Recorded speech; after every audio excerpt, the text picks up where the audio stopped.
Millionaire abandoned her own baby with a black janitor at a gas station. 5 years later, she froze when she saw the 5-year-old boy running toward her in the parking lot of Chicago's most expensive private school, shouting "Daddy! Daddy!" to the black man in a janitor's uniform waiting next to a shiny BMW. Vivian Blackwood almost dropped the keys to her Porsche. This couldn't be the same baby she had left in the arms of Thomas, the company janitor, on a rainy December night 5 years ago at a gas station on the outskirts of town. "Take him," she had said, pushing the baby into Thomas's surprised chest. "I can't do this. My family can't know I had a child with." She hadn't even finished the sentence. She just got in the car and drove away, leaving 28-year-old Thomas Williams standing in the rain with a child he barely knew in his arms. Thomas had spent the last 3 years of her life as a janitor at Blackwood Industries, working night shifts to support his sick mother. He was invisible to people like Vivian, until that night when she stayed late, crying in her office after an argument with her fiancé, and Thomas offered her a tissue and a kind word. One thing led to another. 9 months later, there was a baby. And Vivian Blackwood, heir to a $500 million real estate empire, had made the most cowardly decision of her life. Now, 5 years later, she watched in disbelief as little Nathan ran into Thomas's arms with contagious energy. The boy was dressed in a uniform of the prestigious Wellington Academy, the same school she herself had attended, and carried a leather backpack that cost more than the monthly salary she paid Thomas. "How is this possible?"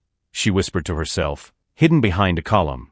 Thomas lifted Nathan into the air, laughing in a way Vivian had never seen him do before. There was something different about him. His posture, the watch on his wrist, the confident way he greeted other parents. This was not the same shy man who used to clean her office in silence. "Dad, did you see? I got an A+ on my math test."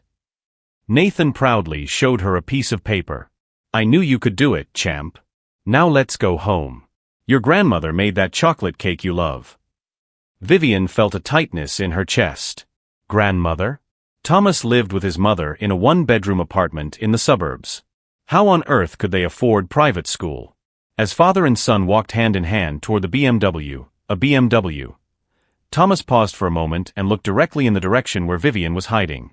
For a split second, their eyes met, and she saw something that made her instinctively recoil. It wasn't surprise. It wasn't fear. It was the look of someone who had been waiting for exactly this moment. If you're wondering how an abandoned janitor with a baby managed to give that child a better life than his millionaire mother could offer, you're not alone. Subscribe to the channel, because this story of silent revenge will show you that sometimes the person you underestimate carries secrets too powerful to be revealed, until the right time comes. Vivian couldn't sleep that night. The image of Thomas and Nathan together hammered in her mind like a looping nightmare. How could a janitor who earned $2,800 a month afford $35,000 a year in tuition at Wellington Academy? How did he have money for a BMW that cost more than she spent on shoes in a year? 3 days later, she made a decision that would change everything. She hired a private investigator. "I want everything on Thomas Williams," she told Detective Marcus Chun in his office. "Where he lives, how he lives, where the money comes from. Everything." A week later, Marcus returned with a report that made her question her own sanity. "Thomas Williams, 33, hasn't worked as a janitor for 3 years," Marcus began, leafing through documents. "He owns TW Solutions, a digital security consulting firm that made $2.8 million last year. He lives in an $850,000 house in Lincoln Park. He has a BMW, a $400,000 savings account, and a college fund for his son Nathan worth $180,000. Vivian felt the world spin. That's impossible. He was a janitor. He was, Marcus confirmed. But he also had a degree in computer science from Northwestern University. He worked as a janitor to take care of his mother, who had cancer. She passed away 2 years ago, leaving him a small inheritance that he used as startup capital for the company. The pieces began to fit together in Vivian's mind like a diabolical puzzle. Thomas had never been just a janitor. He was educated, intelligent, strategic. And she, in her blind arrogance, had completely underestimated the man with whom she had shared a night and fathered a child. "There's one more thing," Marcus continued, hesitantly. "I found records that he looked for you several times in the first 2 years after the abandonment. He tried to contact you through the company, sent letters that were intercepted by your secretary. He wanted to formalize the boy's situation, get child support, share responsibility. Vivian paled. My secretary never told me anything about letters. Because you instructed your entire staff to filter inconveniences out of your personal life, remember? Thomas gave up after your lawyers sent a cease and desist letter, threatening to sue him for harassment. The memory came back like a punch in the stomach. She had completely forgotten the instructions she had given her staff after the incident. Any attempt at contact from inappropriate people was to be blocked immediately. He raised Nathan alone for 5 years, Marcus concluded. He worked 3 jobs during the day, studied programming at night, and took care of the boy into the early hours of the morning. Neighbors say it was common to see him walking down the street at 3 a.m. with a baby in his arms because Nathan wouldn't stop crying. Vivian felt a pang of something she hadn't experienced in years, genuine guilt. But she quickly stifled it with anger. Thomas had done too well for someone who should have been broken and desperate. That wasn't right. I want you to find out if there's anything illegal about it, she said to Marcus. No one goes from janitor to millionaire in 3 years without getting their hands dirty. Marcus looked at her with an expression that mixed professionalism and discreet judgment. Miss Blackwood, I can assure you that there is nothing illegal. Thomas Williams built his company from scratch, with hard work and intelligence. He is admired in the community, a mentor to young black entrepreneurs, and Nathan is a happy, well-cared-for child. But Vivian wasn't listening. In her privileged and twisted mind, Thomas's prosperity was a personal affront. How dare he be doing well when she had expected to find him broken and grateful for any crumbs of attention she could offer? Find out everything about the boys' school, she ordered. I want to know who the other parents are, who finances what. There must be something I can use. What Vivian didn't know was that Thomas had meticulously documented every blocked attempt at contact, every intercepted letter, every lawyer who defended her. For 5 years, he had built not just a business, but a detailed dossier of parental neglect that any judge would find devastating. And now, seeing her hide behind columns and hire investigators like a desperate stalker, Thomas finally had confirmation that he had made the right decision 5 years ago. Nathan was infinitely better off without a mother like Vivian Blackwood. What she also didn't realize was that Thomas's prosperous life included something that would make her freeze in horror when she found out. A loving wife, a stepmother whom Nathan had been calling mom for 2 years, and a stable family that would never allow an unstable, narcissistic woman to destroy the peace they had built together. While Vivian planned her next moves, convinced she was dealing with a lucky janitor, Thomas watched her every move through the digital security system he had installed throughout his life. After all, when you specialize in protecting companies from external threats, protecting your family becomes just another day at work. Vivian couldn't accept that a simple janitor had surpassed her own prosperity in just 5 years. Her privileged mind simply refused to process that Thomas had built success through his own merit. There had to be something wrong, something illegal, some flaw she could exploit. I want you to investigate his company's clients, she ordered Marcus Chun during their second meeting. Find out if there are any suspicious contracts, cash payments, anything that might suggest money laundering or illegal activities. Marcus sighed discreetly. In 20 years as a private investigator, he had rarely seen anyone so obsessed with destroying a person who had clearly followed the right path in life. Ms. Blackwood, I can assure you that TW Solutions is a legitimate company. Its clients include banks, hospitals, law firms. All above suspicion. Then investigate the school. Vivian slammed her fist on the table. How can he afford $35,000 a year? There must be fraudulent scholarships, forged documents. No one goes from janitor to millionaire without cheating. What Vivian didn't know was that her every move was being carefully monitored by Thomas. After all, when you're a digital security expert, protecting your family from threats is just another day at the office. Thomas had set up alerts in his and Nathan's names on all internet search engines. The moment Vivian hired Marcus Chun, Thomas received automatic notifications about searches related to his name, company, and address. His monitoring system was so sophisticated that he knew exactly when someone tried to access information about his life. Honey, we need to talk, Thomas said to his wife Diana, as she helped Nathan with his math homework at the kitchen table. Diana Williams was a pediatrician, a brilliant 31-year-old black woman who had become the mother Nathan never had. Nathan, go brush your teeth, champ. Mom and Dad need a few minutes, Diana said, affectionately ruffling the boy's hair. When Nathan ran upstairs, Thomas showed Diana the monitoring reports on his tablet. Vivian Blackwood is investigating us. She hired a private investigator 2 weeks ago. Diana frowned. The biological mother? Why? After 5 years. Because she saw me at Nathan's school and can't accept that I've thrived without her, Thomas explained. In her mind, I should have been broken and desperate, grateful for any crumbs of attention she could offer. And what is she looking for? Thomas slid his finger across the screen, showing the detailed reports. Initially, basic information about my company and finances. Now she's trying to find something illegal, some way to prove that my success is fraudulent. Diana crossed her arms, her expression hardening. As a black doctor who had faced prejudice throughout her career, she recognized the pattern immediately. She can't accept that a black man is successful on his own merits. Exactly. And now she's escalating. She wants to investigate Nathan's school, look for irregularities in my company's contracts. Thomas paused, glancing toward the stairs where Nathan was brushing his teeth, oblivious to the storm brewing around him. Diana, I need to tell you something I've never mentioned before. He went to his office and returned with a thick folder. During the first 2 years after Vivian left me with Nathan, I documented everything. Every attempt I made to contact her, every letter I sent, every lawyer she sent to intimidate me. Diana opened the folder and found hundreds of meticulously organized pages. Copies of letters sent by registered mail, records of attempts to contact her by phone, printouts of messages sent through the company, even recordings of conversations with secretaries who had been ordered to block me. My God, Thomas. You tried to formalize Nathan's situation for 2 years. I wanted her to be his mother, Diana. I wanted Nathan to grow up knowing both his parents. I offered joint custody, a child support agreement, supervised visitation. Anything. Thomas pointed to a specific section of the documents. Look at this.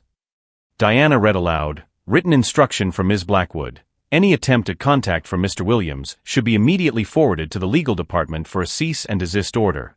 Ms. Blackwood does not wish any communication related to the personal matter discussed. She instructed her staff to treat me like a stalker, Thomas explained. Every letter I sent was returned unopened. Every attempt at contact was blocked. When my lawyers tried to establish formal communication about child support and custody, she responded with threats of harassment lawsuits.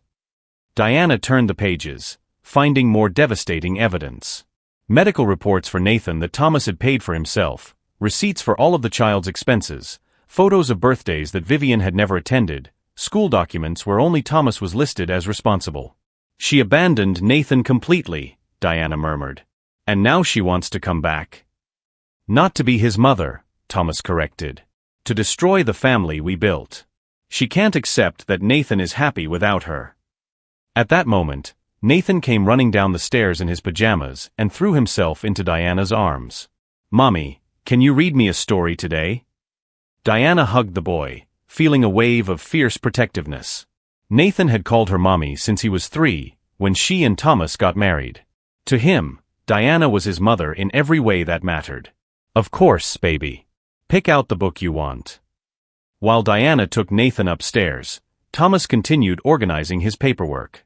But now he was doing much more than just filing papers. He was preparing a defense that Vivian would never see coming. Using his digital security skills, Thomas had created a complete dossier on Vivian's life over the past 5 years. Every failed relationship, every questionable financial decision, every moment of emotional instability was documented through public sources, social media, corporate records, magazine articles about her family. Most devastatingly, Thomas had discovered that Vivian had a pattern. 3 serious relationships in the last 5 years, all ending when the men found out about Nathan. In each case, she had chosen the relationship over maternal responsibility. Thomas. Diana appeared in the office doorway. Nathan is asleep. What else haven't you told me? Thomas turned the computer screen toward her. Vivian hasn't changed, Diana. She continues to choose men who don't want children. She's currently dating a 45-year-old investor who has on his dating app profile, no baggage, no drama, no kids. Diana sat down next to him, looking at the evidence on the screen. She doesn't want Nathan back to be his mother. She wants to prove she can control him whenever she wants. It's about power, not maternal love. Thomas closed his laptop and looked at Diana. But here's the difference between us and her. We're going to protect our family using the truth. She's trying to destroy us with lies. What Vivian had no idea was that Thomas had turned his own life into an impenetrable digital fortress. Every contract his company had was legally documented, every client had a transparent payment history, every penny earned was traceable. More importantly, Thomas had turned Vivian's investigation against her. Every time Marcus Chun searched for TW solutions, Thomas received notifications detailing exactly what they were looking for. He was always one step ahead, knowing what aspects of his life she would try to attack before she even formulated her plan. Diana, I need to ask you a difficult question, Thomas said, holding her hands. If Vivian tries something legal, something to take Nathan away from us, are you prepared for a battle? Diana didn't hesitate for a second. Thomas, Nathan is my son. Not biologically, but in every other sense. I raised him, loved him, was there for every nightmare, every achievement, every moment that mattered. If she wants to try to take my son away from me, she's going to find out that she completely underestimated who she's up against in protecting this family.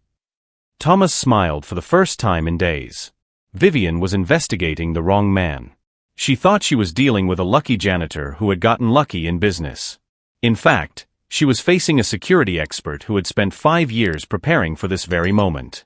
While Vivian wasted her energy looking for non-existent crimes and imaginary irregularities, Thomas was compiling 5 years of evidence that would prove, beyond a shadow of a doubt, that she had voluntarily abandoned her son and did not even deserve supervised visitation. What she also didn't know was that Thomas had a card up his sleeve that would destroy any attempt at custody: audio recordings of all the conversations Vivian had had with Marcus Chen about her investigations. As a digital security expert, Thomas knew exactly how to obtain this information completely legally. And the most delicious part of all, Vivian was paying a private investigator to collect evidence that would only confirm what Thomas already knew, that he was an exemplary father and she was an unstable woman obsessed with destroying the happiness of a family she herself had abandoned. But Thomas saved his most powerful trump card for last. Something about Vivian herself that she desperately didn't want her wealthy, conservative family to find out, and that Thomas had meticulously documented, waiting for exactly this moment of final confrontation. While she searched for non-existent dirt in his life, Thomas already had evidence that could not only destroy any legal chance she had of seeing Nathan, but also permanently ruin her social reputation. The difference was that he would only use this information if she forced a war that would put Nathan at risk. Vivian's obsession with destroying Thomas's life had finally taken her too far. 2 weeks after intensifying her investigations, she made the decision that would seal her own fate. She filed a court petition demanding joint custody of Nathan, claiming that she had been emotionally coerced into abandoning her son and was now financially and emotionally prepared to be a mother. She did exactly what we expected, Thomas told Diana, showing her the court notice on his tablet. Now we can use everything. Patricia Wong, the lawyer Thomas had discreetly hired 3 months earlier, smiled as she reviewed the mountain of evidence he had compiled. In my 20-year career, I've never seen such a well-documented case of parental abandonment. Vivian Blackwood has no idea what she's about to face. Vivian, confident in her legal strategy, had hired Harrison and Associates, an expensive Chicago law firm known for representing wealthy families in custody disputes. During her initial meeting with her lawyer, she painted a dramatic picture of a young mother who had been emotionally manipulated by Thomas. The man took advantage of my vulnerability, she lied brazenly to her lawyer. I was young, under intense family pressure, and he convinced me that it would be better for the baby to stay with him. Now I realize it was manipulation. Vivian's lawyer, David Harrison, believed his millionaire client's narrative. After all, who would question the word of an heiress against a former janitor? But Thomas was 3 steps ahead. Using his monitoring systems, he had legally recorded all of Vivian's conversations with Marcus Chen about his private investigations. The recordings revealed her true motivations, not maternal love, but an obsession with controlling and destroying the family Thomas had built. The first shock for Vivian came during the discovery of evidence, when Patricia Wong presented 5 meticulously organized boxes of documentation covering every day of the last 5 years. Letter sent by registered mail on January 15, 2020, Patricia read aloud in the deposition room. Mr. Thomas Williams requesting meeting to discuss joint custody and child support. Status: returned unopened, per Ms. Blackwood's order. David Harrison tried to interrupt. Objection, relevance. Letter sent on March 3, 2020. Patricia continued relentlessly. Mr. Williams offering supervised visitation agreement. Status, returned unopened. Letter sent on May 18, 2020. As the list grew, showing 47 documented attempts at contact blocked by Vivian, her face progressively paled. She had completely forgotten the instructions she had given her staff to block Thomas. Your Honor, Patricia addressed the judge, I now present the audio recordings of the conversations between Ms. Blackwood and private investigator Marcus Chun, legally obtained through a security monitoring system. Vivian's voice echoed through the courtroom. Find out everything about the boys' school. I want to know if there's anything I can use against him. There must be fraudulent scholarships, forged documents. No one goes from janitor to millionaire without cheating. Vivian felt nauseous as she listened to her own words. She had completely forgotten that Thomas was a digital security expert. Patricia played more recordings. She's trying to find something illegal, some way to prove that my success is fraudulent. There has to be something wrong, something illegal, some flaw she can exploit. The judge, the Honorable Robert Martinez, frowned deeply. Ms. Blackwood, can you explain why you were illegally investigating your son's father instead of simply contacting him directly to discuss custody? David Harrison was visibly sweating. His client had lied completely about her motivations and background. But Thomas had saved the most devastating blow for last. Patricia presented the final piece of evidence, financial documents showing that Vivian had used Nathan's personal information, including his social security number, for fraudulent credit attempts through Richard Delacroix, the con artist she was dating. Your Honor, Patricia declared, Ms. Blackwood jeopardized Nathan's financial security by providing the child's personal information to a known criminal. The Seattle Police Department has confirmed that Nathan was a potential victim of identity theft. Vivian rose from her chair, desperate. I didn't know. Richard tricked me. I was trying to. You were trying to what? The judge interrupted coldly. Use a man you just met to fraudulently sue the father of your child? A father who, according to the records presented here, raised Nathan alone, financed his education, took care of his health, and built a stable family for him. Thomas finally stood up to speak. His voice was calm, controlled, devastating. Your Honor, for 5 years I offered Ms. Blackwood countless opportunities to be Nathan's mother. She consciously chose to reject them. Nathan now has a loving mother, Diana, who has been present at every doctor's appointment, every school party, every nighttime nightmare. Nathan is happy, thriving, and secure. Thomas looked directly at Vivian. You don't want to be Nathan's mother. You want to prove that you can control him when it suits you. That's not maternal love. It's destructive narcissism. The judge's gavel fell with absolute finality. Based on the evidence presented, I declare that Ms. Blackwood voluntarily abandoned her son and subsequently demonstrated a pattern of behavior that jeopardizes the child's well-being. The custody petition is permanently denied. Furthermore, I order you to refrain from any future contact with Nathan Williams or his family. Vivian collapsed into her chair, sobbing uncontrollably. Her wealthy, conservative family, present at the hearing, watched in horror as her darkest secrets were exposed publicly. Her current boyfriend, who had discovered about Nathan through the legal proceedings, had already ended the relationship via text message. But Thomas wasn't done yet. Outside the courthouse, he handed local reporters complete copies of all public documents in the case, including audio recordings of Vivian attempting to destroy her family. That night, millionaire heiress attempts to destroy family she abandoned, was headline news in every Chicago newspaper. The social reputation Vivian valued most had evaporated in a matter of hours. What she never understood was that Thomas did not act out of revenge, but out of protection. Every move had been calculated to ensure that Nathan grew up safe, loved, and free from the toxicity of a mother who saw children as property to be controlled when convenient. While Vivian faced social isolation and the ruin of her reputation, Thomas returned home where Nathan was waiting for him with a drawing of the family. Dad, Mom Diana, and himself, all smiling under a bright yellow sun. No children appeared crying and abandoned at gas stations in Nathan's drawings. Because Thomas had ensured that this boy knew only love, stability, and unconditional protection from the first day they became a family. The final blow came 3 weeks later, when Vivian discovered that Thomas had donated $100,000 to a child protection foundation, specifically to help single parents abandoned with babies. The donation was made publicly, on behalf of Nathan Williams and all children who deserve families who choose to stay. 2 years later, Thomas watched Nathan, now 7, present his school project on real-life heroes, an essay about how his dad turned a small business into a success by helping other families protect themselves digitally. TW Solutions had grown 400% after the case was made public. Companies wanted to hire the dad who beat the millionaire, making Thomas a reference in digital family protection.